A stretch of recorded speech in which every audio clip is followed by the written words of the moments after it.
Well, thank you very much, and I'd like to thank Mike for a wonderful conference and all those who have volunteered to help put on such a very well-run and really excellent first-rate conference, and I'm very pleased to be here.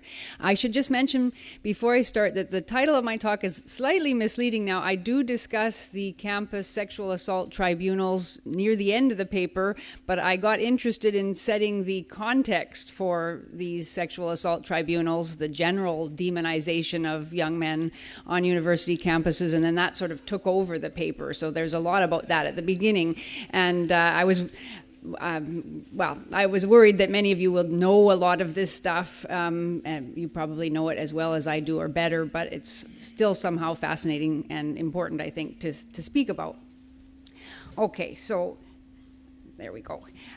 So an article in the Times Higher Education magazine, used to be the Times Higher Education Supplement, from May 10th, 2018, reported that women are significantly outflanking men in university education worldwide, and I'm sure that doesn't surprise very many people here. To focus on the UK in particular, according to UK government statistics, women under 30 have an 11.9% advantage over men when it comes to higher educational attainment, and those who are doing worst in the UK are working class white men. Only 10% of young white men from poor backgrounds go on to post-secondary education. And the question, of course, is, does anybody beyond the people in this room really care very much? Certainly the author of this article in the Times Higher Education magazine couldn't figure out whether, or at least the framer of the subtitle there, couldn't figure out whether it was a victory for gender equality, why it would be a victory is anybody's guess, or a problem worth caring about. In fact, of course, for many feminists, men's underperformance is something to celebrate, and to celebrate quite overtly. This was already mentioned by Professor Eric Anderson a couple days ago, but worth mentioning again, I think. This was June 8th, 2018. An angry feminist named Susanna Walters published an op-ed in the Washington Post hoping that men would voluntarily disappear from the corridors of power. And surely it is no coincidence, and that's really my argument, that men are disappearing from university classrooms as denunciations such as Walters are being published with increasing frequency, I must say. The article was titled, "Why Can't We Hate Men?" And in it, Walters claimed that such hatred is logical and presumably morally justified because men are collectively responsible for the litany of violence, and I won't go through all the things. She includes the fact that women do most of the unpaid emotional labor in our societies. And in a rhetorical move that has become typical of the Andrea Dworkin wing of feminist man-blaming, Walters asserted that guilt for male domination and oppression doesn't belong only to some men, but to every man. Why? For failing to stop it.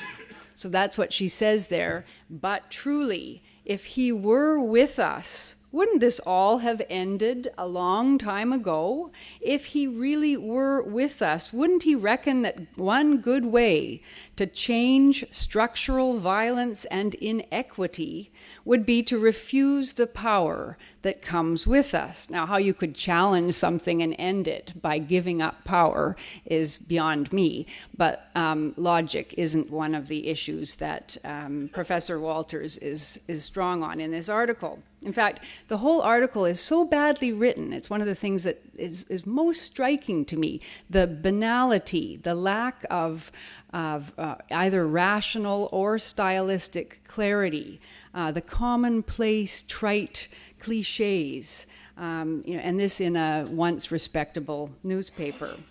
And she concludes that the only decent thing for a man to do is to concede power to feminist women and get out of the way. And that's the last paragraph there. So men, if you really are with us and would like us to not hate you for all the millennia of woe you have produced and benefited from, start with this. Lean out so we can actually just stand up without being beaten down. Pledge to vote for feminist women only. Don't run for office. Don't be in charge of anything. I'd like it if the men all stepped down from being in charge of the electrical grid and see what Susanna Walters had to say about that. Step away from the power. Well,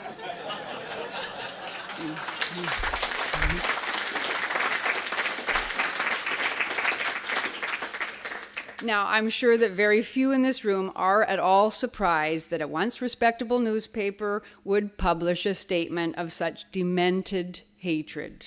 Unfortunately, this is no longer a cause for surprise.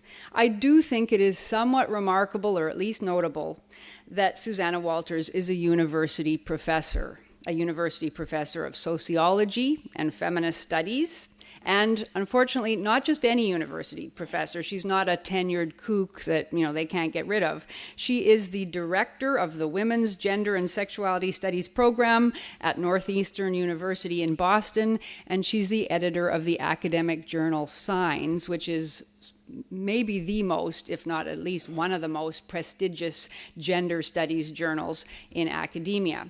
Her rant is not the personal expression of a woman pushed to the limits of sanity by some kind of life crisis, unleashing an atypical outburst. As she herself says, at the bottom of the page there, if you can see it, she herself indicates when she praises the radical feminists for whom she's always had a soft spot.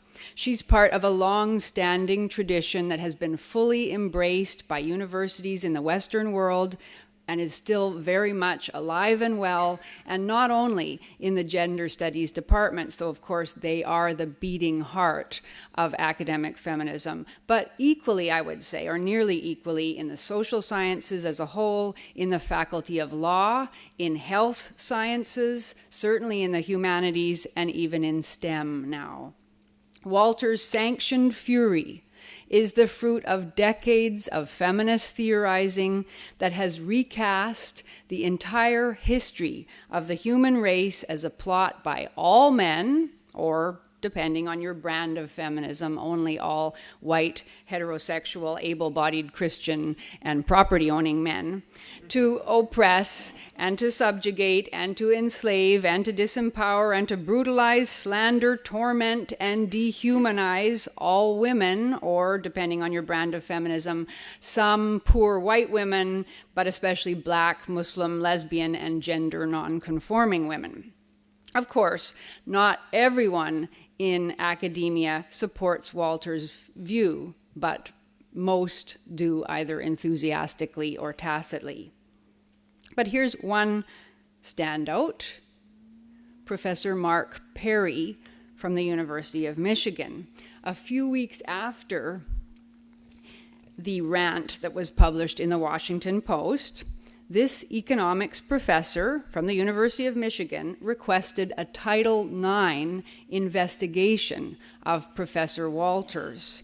Title IX is the anti-gender discrimination statute that applies to all education institutions in the United States. So he's asking that her teaching be reviewed in light of this open declaration of hatred.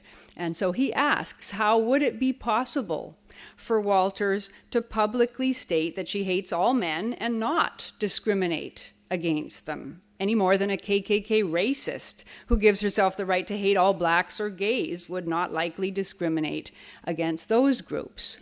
And he goes on, how could a male student ever expect fair, just, and equitable treatment while taking a class from Professor Walters? How could a male faculty colleague applying for tenure and or promotion in the Department of Sociology and Anthropology expect fair treatment from Professor Walters? And indeed, how could anyone hope for fair treatment from a proud, self-declared bigot? Now, this whole question of Title IX challenges, which is it's an interesting idea that Professor Perry has launched. Apparently, he is making Title IX claims against a number of professors and departments for discriminating against men. So this is a very interesting issue. We can maybe talk about it more in the Q&A, and the whole question of lawsuits and whether those are the way to go. I'm uncertain. I have my reservations about that as a strategy for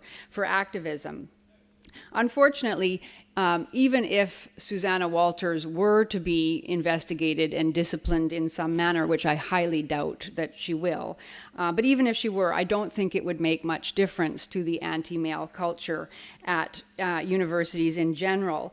Walters is not in any way an outlier. There are literally thousands like her, and I do mean literally. I've met them at university conferences. I've spoken to them personally in the days before I was a declared anti-feminist. I've seen them in action on university committees. I've read their articles in the thousands, and they make no they don't attempt to hide their animus against men collectively. They make public declarations about their eagerness to discriminate against men, and nothing bad happens to them in their careers. In fact, they are honored and promoted to positions of power as a result. Many of them are declared activists who have no respect for the erstwhile academic ideal of disinterested inquiry. They make activism an inseparable part of their teaching and research, and as I say, they are rewarded for it. So what I want to do today briefly is look at just a representative few of such professors in diverse areas, and to ask implicitly, as Professor Perry asked, how could any male student or colleague, or indeed any non-feminist student of either sex, expect fair treatment from such a person? And how is it that such teachers are collecting massive salaries for their hateful, prejudiced views and practices? And I really want to stress that these are not individuals in the sense of, isolated people. These are people at the center of large networks, significant networks of like-minded activists. They support one another, they strategize together, they nominate one another for positions, they nominate one another and grant to one another, research grants and stipends and all sorts of positions of influence and power. So here's one of my favorites. This is Professor Lise Gotell. And in 2016, this professor, who is a feminist legal activist and professor of women's and gender studies at the University of Alberta, she published an academic paper called Sexual Violence in the Manosphere: Anti-Feminist Men's Rights Discourses on Rape, and it was published in the International Journal for Crime, Justice, and Democracy.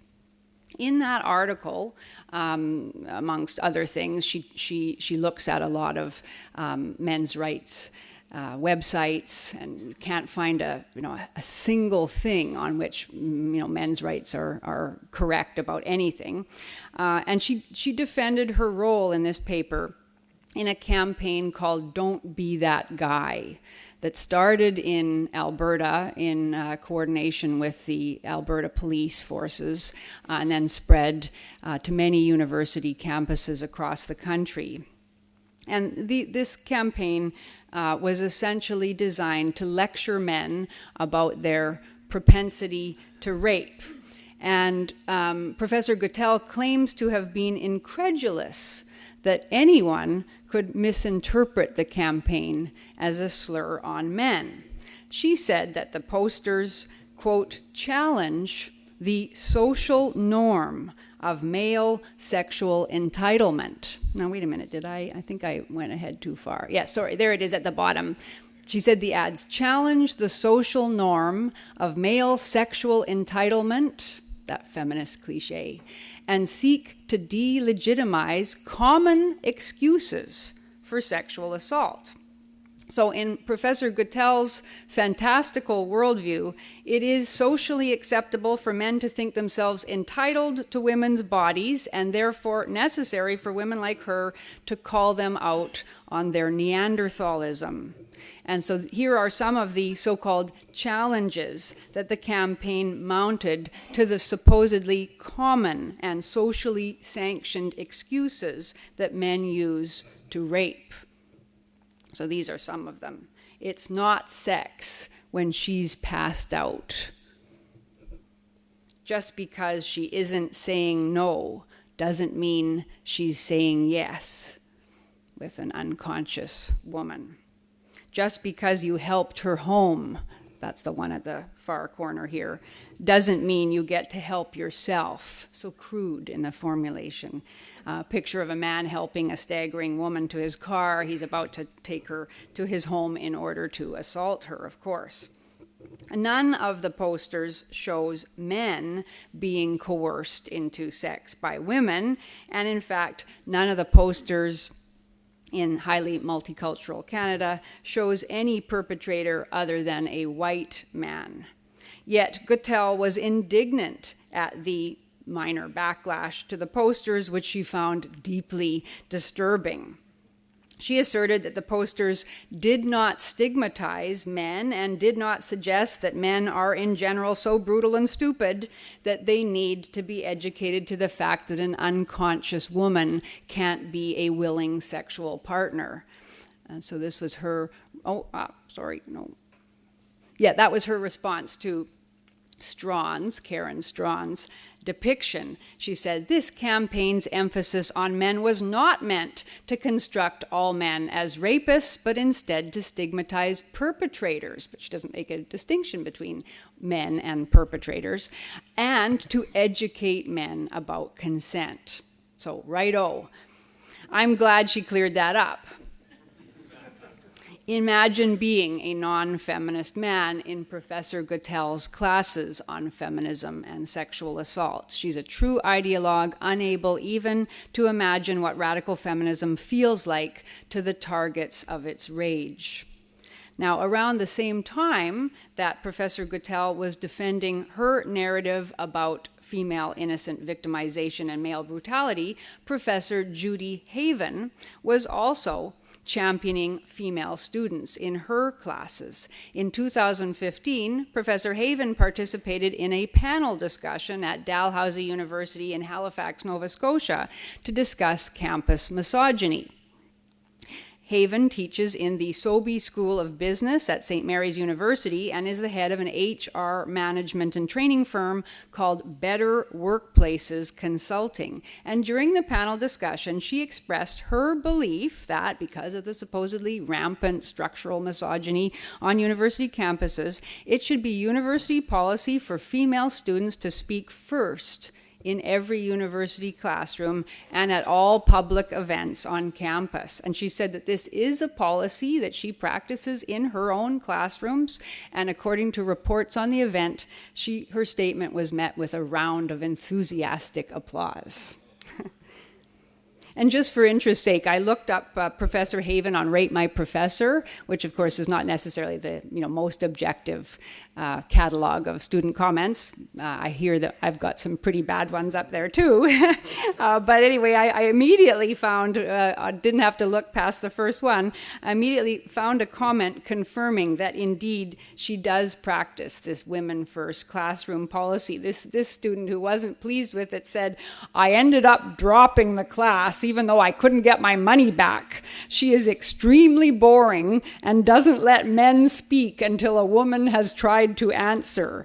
She also sends out multiple emails a day about her protests and shoves her ideas down your throat. Very annoying.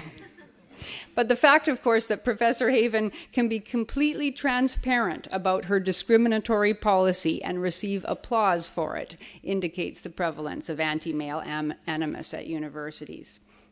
In the same year that Professor Haven and her colleagues were deploring the male propensity to engage in university academic discussion, in that same year, City University London journalism professor and director of the master's program, Connie St. Louis, claimed she had been very badly treated by a racist, sexist nation after she was found to have radically misrepresented the remarks of cancer researcher and Nobel Prize winner Sir Timothy Hunt at a science journalism luncheon in Seoul, Korea.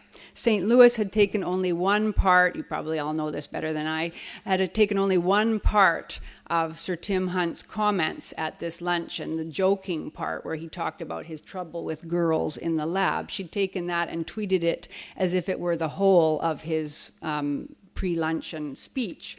He had a part where he said, "but seriously," and went on to speak about, you know, the tremendous contributions that women were making in science.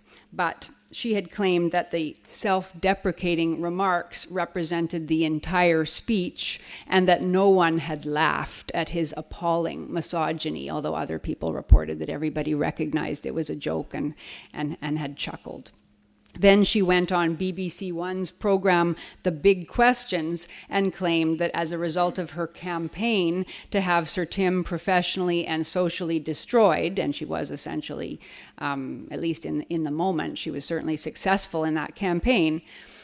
As a result of that, she had been victimized. She claimed to have been sent pictures of monkeys in trees and told to go back to the jungle, though she never produced a single one of these hateful messages, and stated that this country is just as racist, just as white male privileged as it has always been. Just a little bit angry there.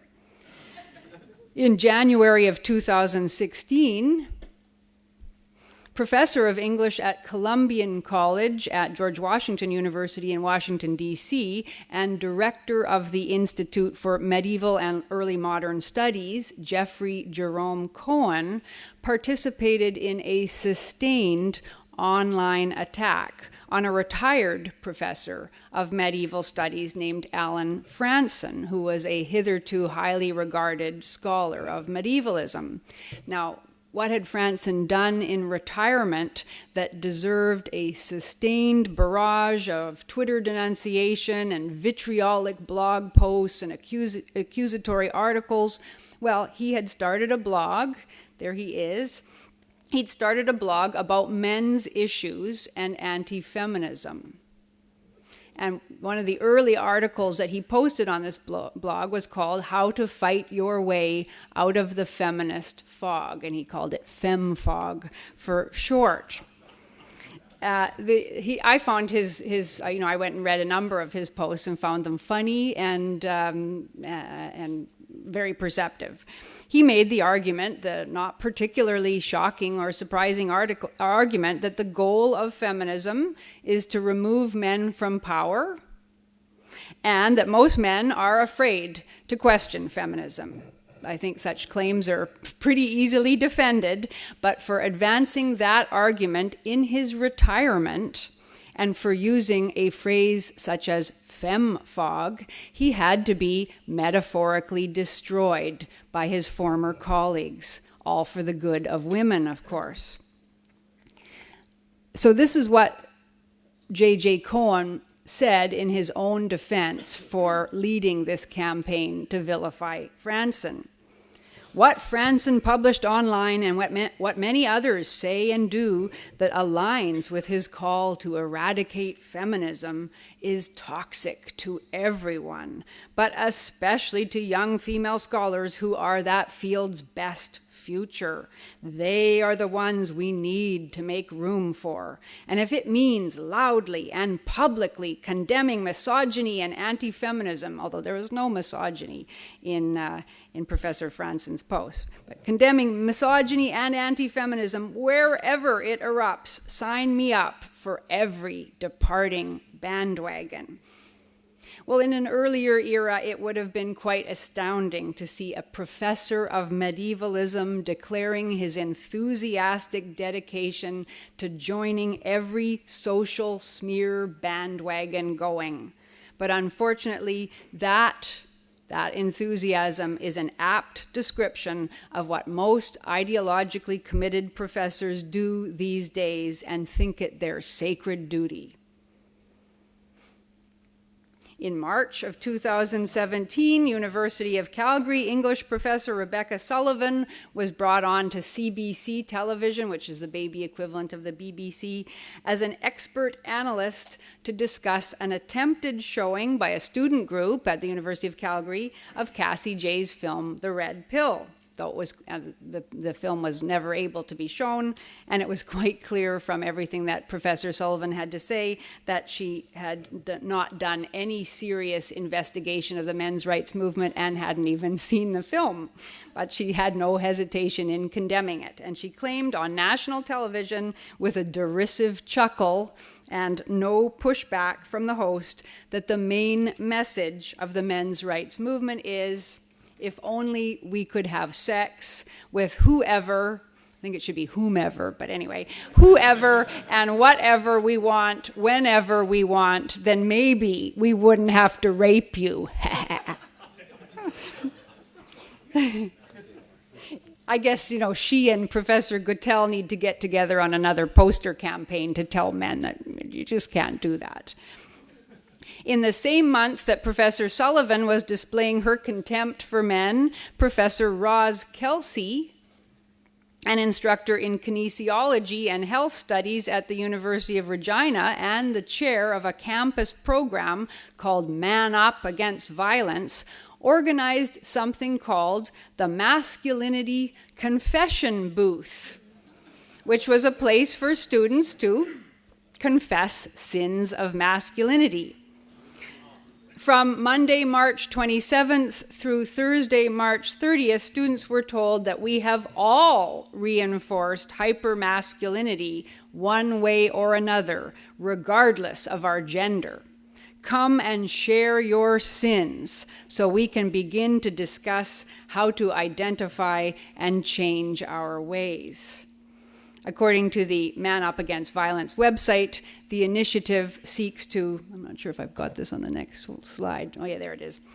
The initiative seeks to raise awareness around healthy masculinity and provide opportunities for education with the goal of increasing involvement of men in the cause, and the feminist cause, and challenge the damaging effects of socialized hypermasculinity, ergo reducing violence in our communities. And as many of you probably know, programs like this, I don't think there's another masculinity confession booth, but certainly programs to help men overcome toxic masculinity are now quite widespread on university campuses across North America. Any young man who objects to that general vilification of masculinity will have a very unpleasant time. And I actually wish I had asked Professor Anderson when he was talking about the different way that men now identify as in terms of relation to masculinity. I wish I had asked him whether young men's lack of strong identification with masculinity has anything to do with the fact that over the past 20 years at least, and certainly in a heightened way over the past 10 years, feminist culture has been telling men repeatedly that masculinity is a terrible thing.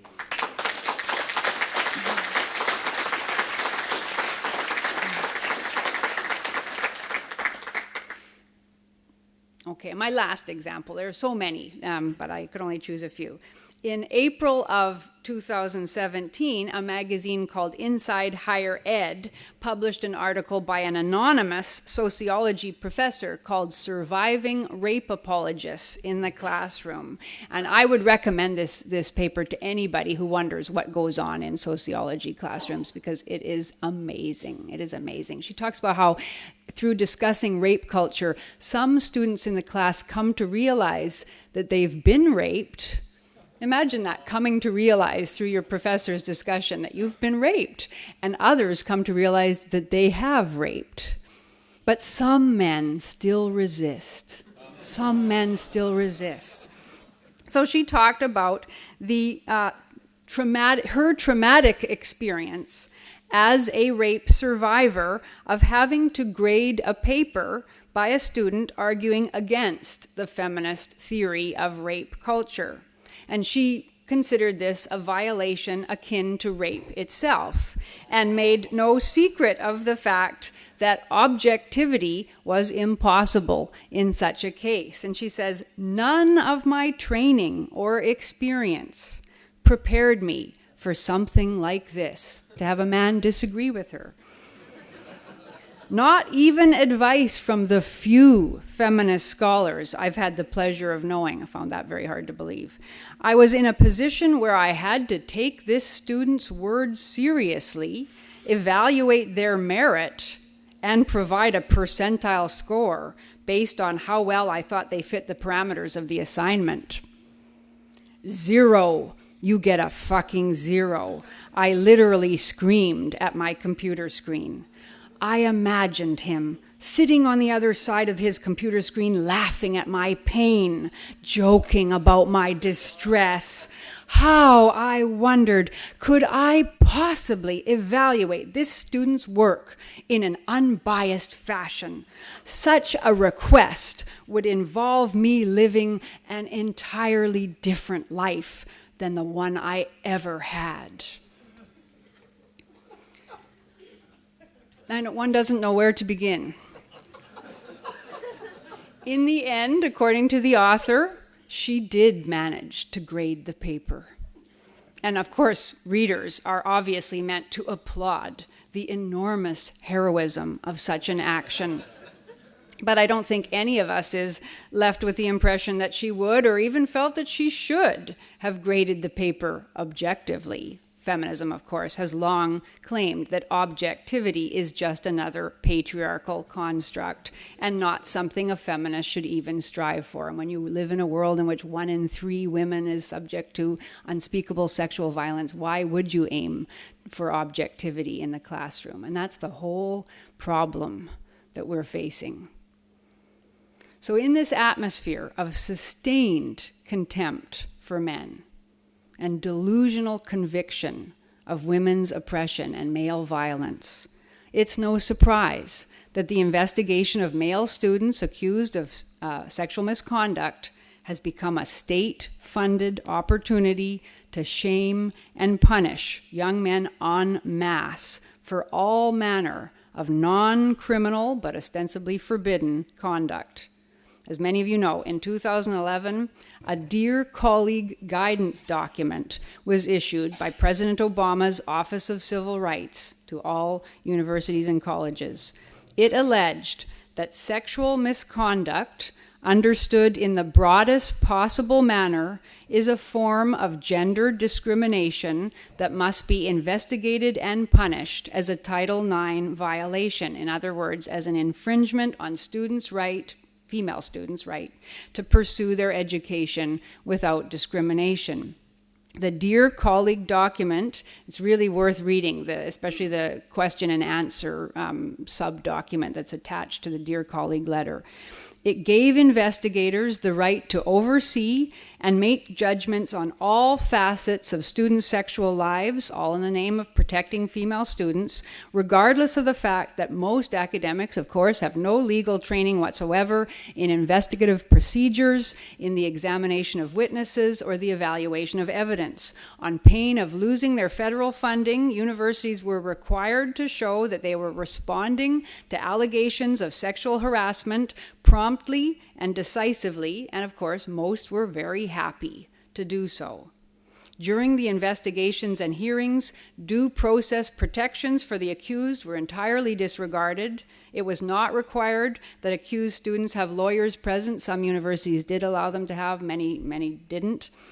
And accused students were not allowed to cross-examine, their accusers. As the document cautions, this is my favorite moment in the document, allowing an alleged perpetrator to question an alleged victim directly may be traumatic or intimidating, thereby possibly escalating or perpetuating a hostile environment. In coming to a judgment, schools were instructed to use a preponderance of evidence standard, meaning it need only be determined that the alleged misconduct was more likely than not to have occurred. And in an environment where, schools suspected rightly that it was a lot safer to err on the side of harshness than on the side of caution, Many students were expelled from universities as a result of allegations of misconduct for which they were never criminally investigated or charged. Though the Dear Colleague letter was withdrawn in 2017 under the Trump administration,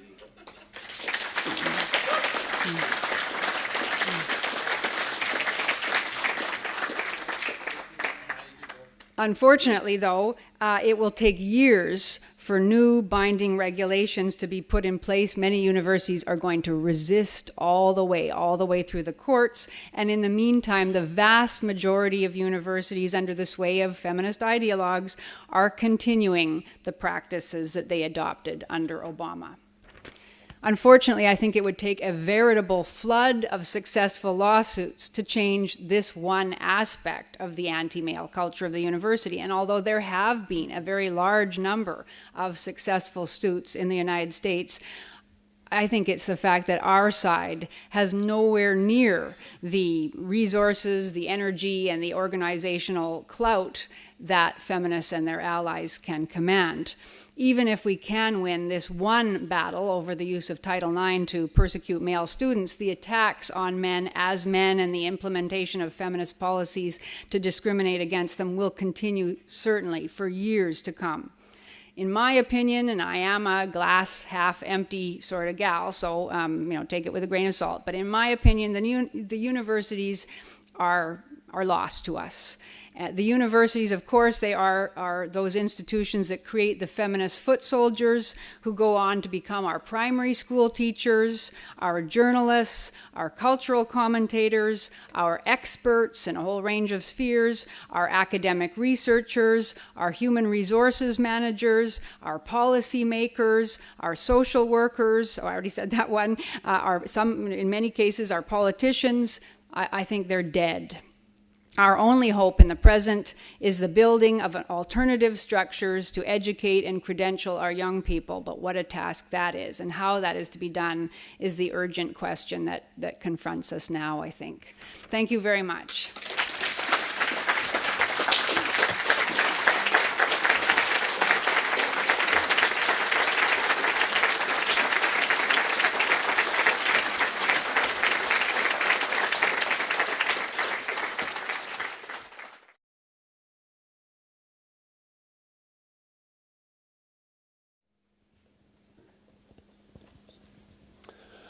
Hi, I have maybe a very difficult question for you. I'm wondering, where does the hate come from in the feminist group? Is it a toxic kind of mem thing? Is it disappointment or hate because of bad fathering? Is it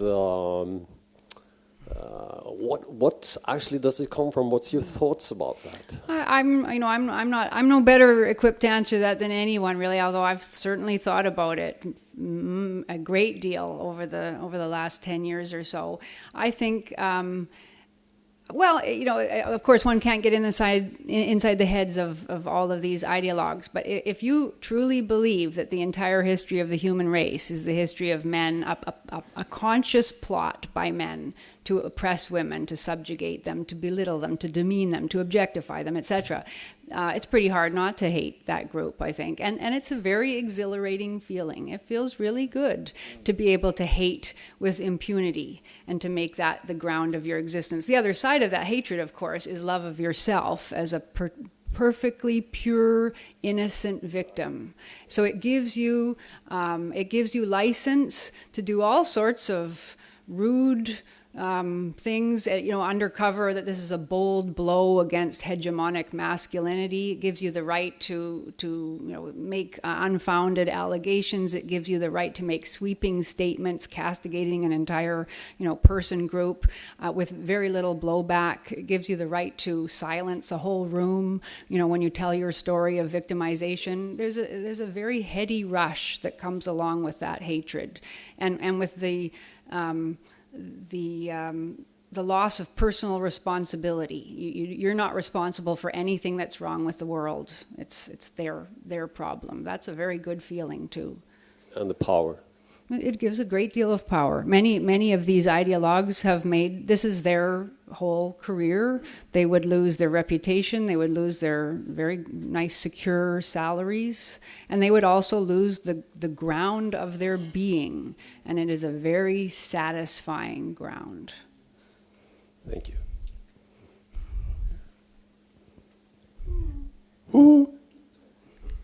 Janice, hey. Klaus Zinsel. I liked your comment about the electrical grid.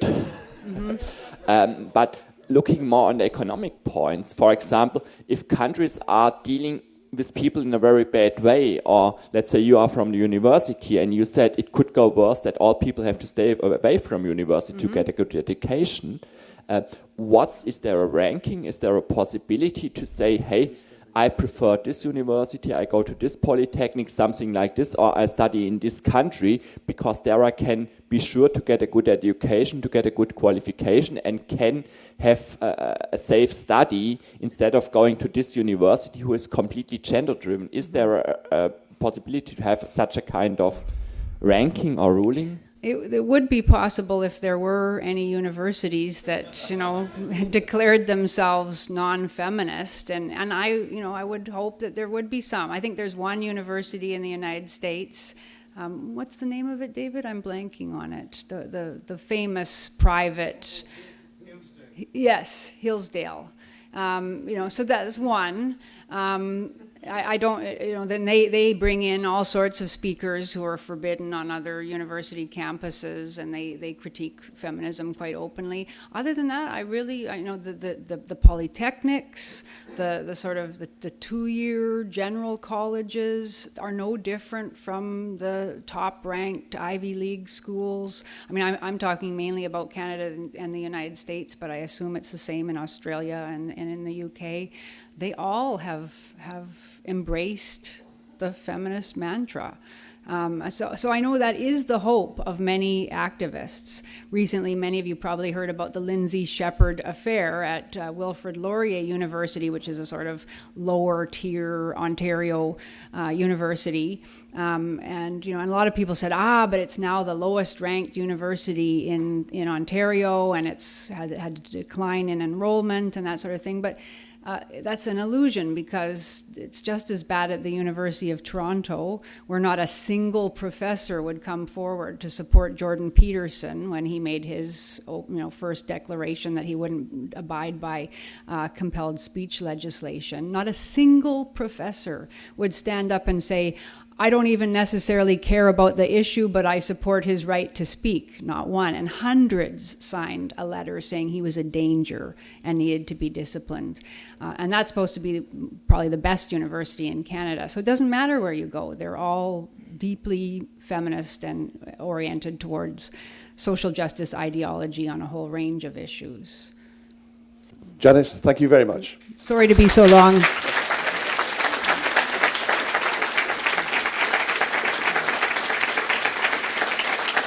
Thank you very much.